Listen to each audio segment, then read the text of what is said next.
fenced in my entire backyard, and I've been meaning to get around to putting a gate in here so it can actually do its job, keep things in, keep things out. So here I have my milled lumber, and as you can see, it's definitely not perfect. It's still good and sturdy, it's not rotted, but it's definitely, you can see the weathering, which I think is kind of has a certain beauty to it as well. You can do this gate with dimensional lumber that you can get from a box store. So I'm using 1x.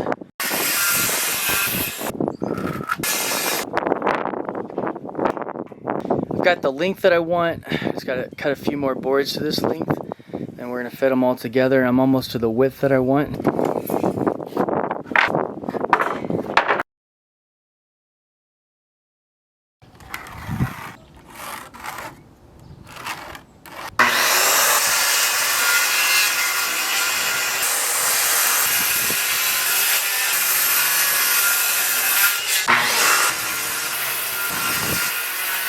So at this point I got enough boards cut for the actual width of the gate. Now I'm going to be cutting my braces for the length that I want, which is going to be 51 inches wide. And then I'm going to have a cross brace, which I'm going to need to measure kind of, and it's going to have to be cut with some angles.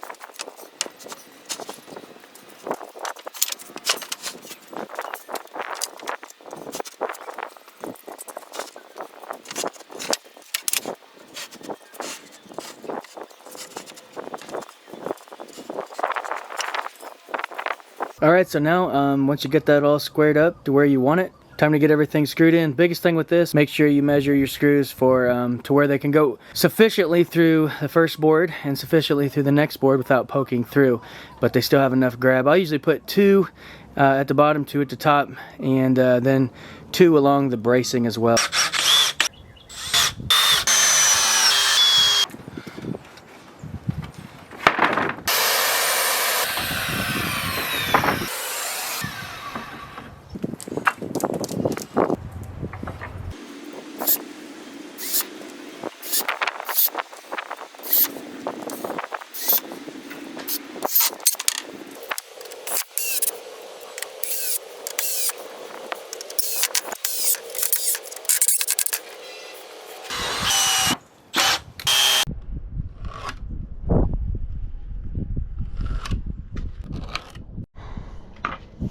Got my old trusty antique. I'm not going to get a new one till this one goes out, and man, it just keeps lasting and lasting.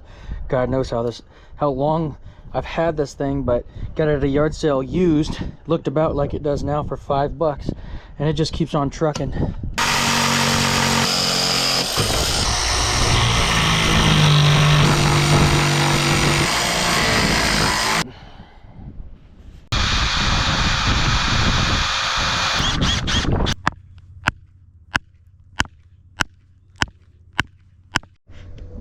Alright, boom. So this is what I came up with. And so I'm going to screw it on here.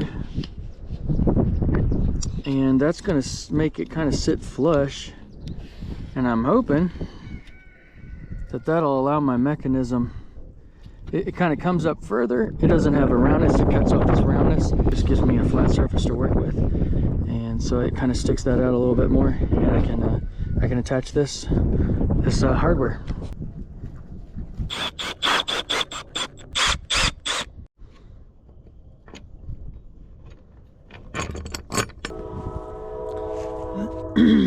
And that's the little garden gate there. Kind of proud of it. Built from an oak tree struck by lightning on my father's property, milled there at his property, and then built a gate from that milled lumber. And you know, the only thing I really had to buy was the hardware.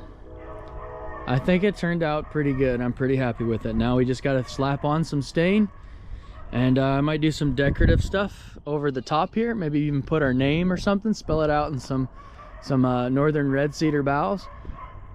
But I'm pretty happy with it. So hey guys, make sure you subscribe if you like doing it yourself, being self-sufficient, the homestead life, more involved with getting your food from your own soil, under your own hard work and your elbow grease.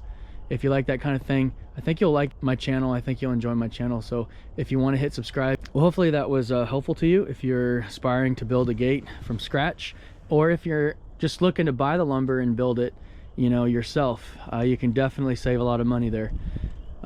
This is probably, I mean, I don't know, $150, $200 gate maybe if you buy it, maybe more than that, I don't know. But those are all oak. They're gonna last a long time, especially if you throw some finish on there, some stain or something like that. It's gonna stand a long time and be very sturdy.